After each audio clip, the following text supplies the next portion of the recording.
Okay, right, so also moving on to the clutch side of the engine. I was just looking a bit well seal weeping out there. I'm going to stick with the original clutch, the 6-spring clutch.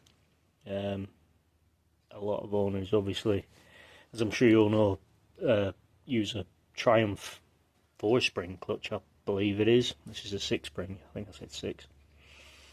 So, but yeah, we're gonna bob this together. Old rusty old battery tray there. But we're staying with it. That's the idea of the build. So, one thing, I've already put a pint of oil in this gearbox, and it's already weeping around this felt seal between the main shaft and the top gear pinion. So what goes over this now is a little cork washer. Now this is the old one. So that sits over there, and then you get obviously there's a key and the sleeve. Now this is 2 parts. It's obviously got this oil, that'll focus, this oil flinger. That's been on there a long time, so it's staying, and then the actual sleeve. So yeah, that'll go on there. Press up against. First of all, you've got to put the timing case on. Obviously, that rides the little bearing there.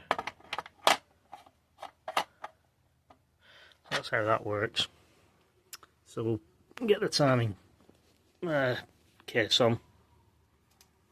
Got my little gasket there, and yeah, so little. I think you can see the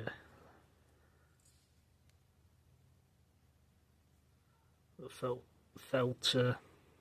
washer there. So yeah, bob him in.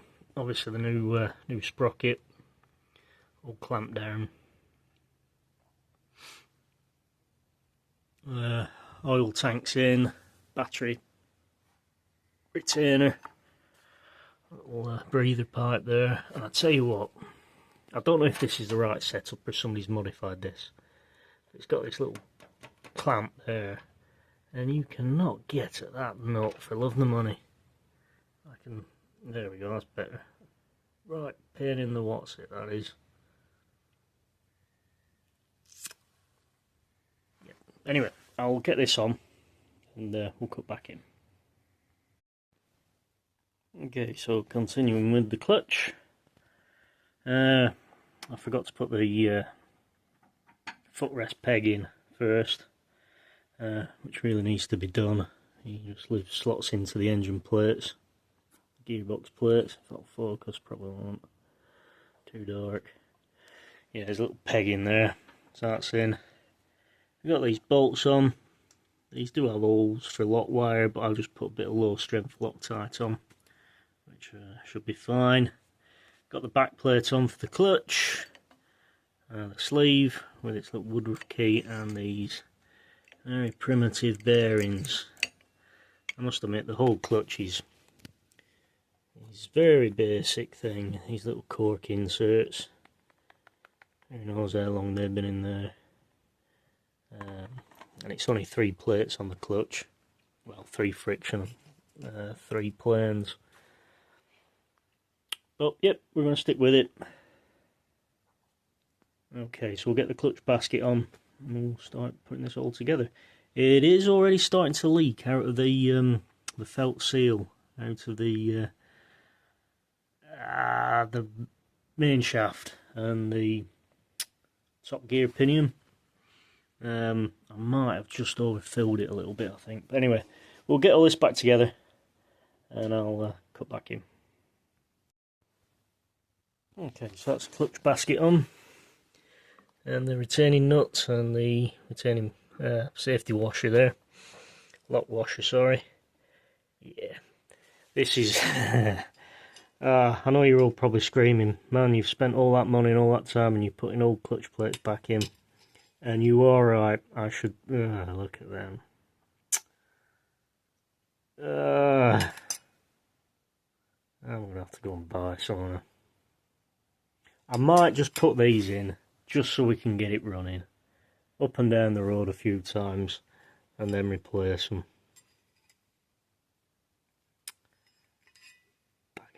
They are pretty grim. Yep, I might just put them in, get this thing running. It's not a big job to replace clutch plates, is it? So yeah, this is all on.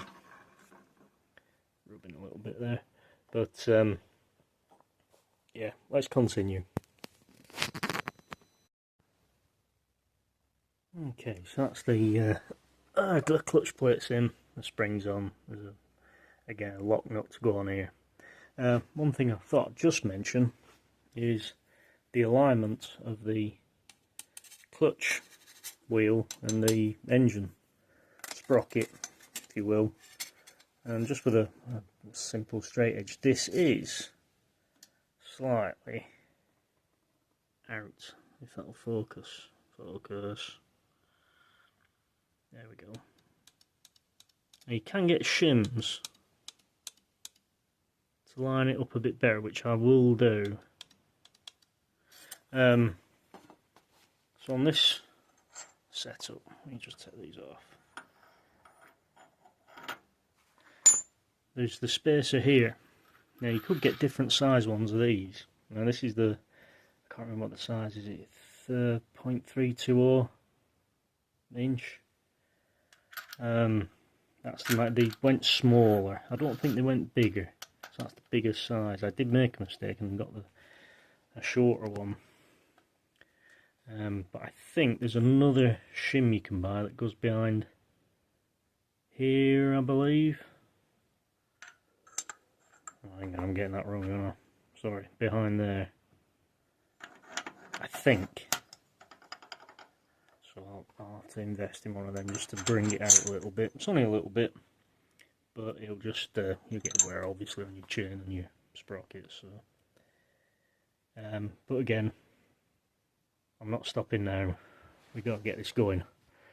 So yeah, I know I'm gonna leave the chain case cover off for a little bit. When I say a little bit, just a few miles, just make sure the clutch isn't slipping too much, or at all really, so I can adjust it. And like I say, I'll probably end up buying some clutch plates and another shim for this, just to bring it out a bit. But yeah, the other thing that needs to go on here before, again, which is a bit of a pain over the footrest, this little spacer. There's some fibre washers which I've got hanging around on either side, again to try and keep the oil in. To be honest, this thing's like a sieve. So many places, you know, it's 70-odd-year-old pressed tin, metal, steel. You know, it's yeah, getting this oil tight, I think's not going to happen. But we'll try our best to minimise the seepage.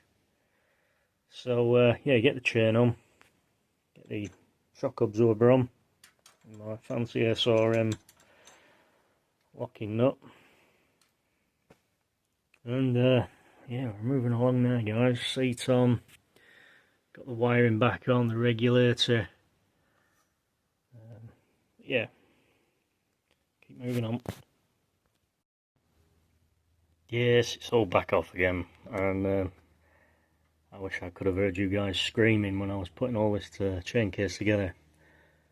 I forgot the return feed for the cylinder head, and the problem is when the back chain case is on, you cannot get this banjo bolt in. I bought some new ones because the old ones were really damaged. However, you will notice this, obviously the old one, they're really chewed up. The passageways, the holes on the new one are a wee bit slower also. If I can do this, hold the thought. There we go, if this will focus, look at that. I got these from Dragonfly. I'm assuming maybe they make them, I don't know. That is a fair distance. Obviously this is a drain back from the cylinder head, the valve rocker channels. That just drains into the case, but It's definitely more restrictive. That won't focus now, will it? There we go.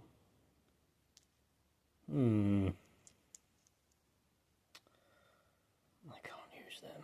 Look at that. Did somebody do that? These pliers or something? Probably did. Probably just kids messing with the bike. But yeah. So yeah, it all came off again. Just to put this on. The other thing I used. This is again a really handy tool. This was GB Motorcycle Products in the UK. You can get them off eBay. It's a locking tool for the clutch. The nice thing is, it's got a handle, so you can hold it all together. So you can tighten this nut, engine shock absorber nut, and the nut on the clutch. So you can hold it. These are, I think it was about £18 delivered. Nicely made as well. So yeah, if you just put BSA clutch holding tool, 6-spring clutch holding tool, this comes on. So it does fit. Okay, so yeah, I'll put it all back together again. And I really should buy a new one of these quart washers, because we are getting leakage. Sorry, we're not focusing, are we? There we go. Yeah, this ain't even running, so either I've overfilled it a little bit, or it is a little bit of a problem area. I should stop being lazy and go and get the quart gasket. Because obviously when you put the nut on the sleeve and everything, it will press against it and hopefully limit the oil loss. Okay, thanks. Okay guys, so I've got a little help with the filming today. We've got cameraman Benjamin steadily holding the camera. So yeah, where are we at? So we've got the engine shock absorber on now, and the fancy SRM lock nut, and we need to torque this to 65 foot-pounds.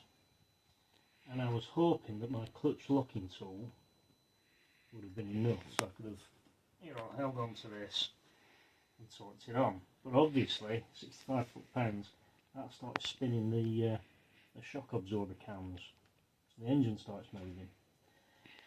So what I did was put this cylinder head on. Now this isn't the cylinder head, this is another eBay purchase, which we will talk about in another video. But I put this on, locked it on with the studs, and we've got a bit of soft wood in there just to keep the piston down so I can lock this up.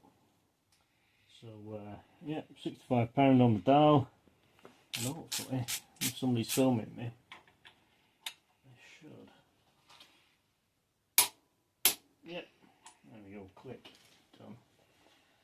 So yeah, a little bit of Loctite, tightened up. I'll take the cylinder head off now. Primary chain's adjusted, and the clutch nut is all done up with the push rod in. I forgot that the other time. So yeah, thanks for watching, and thanks Benjamin.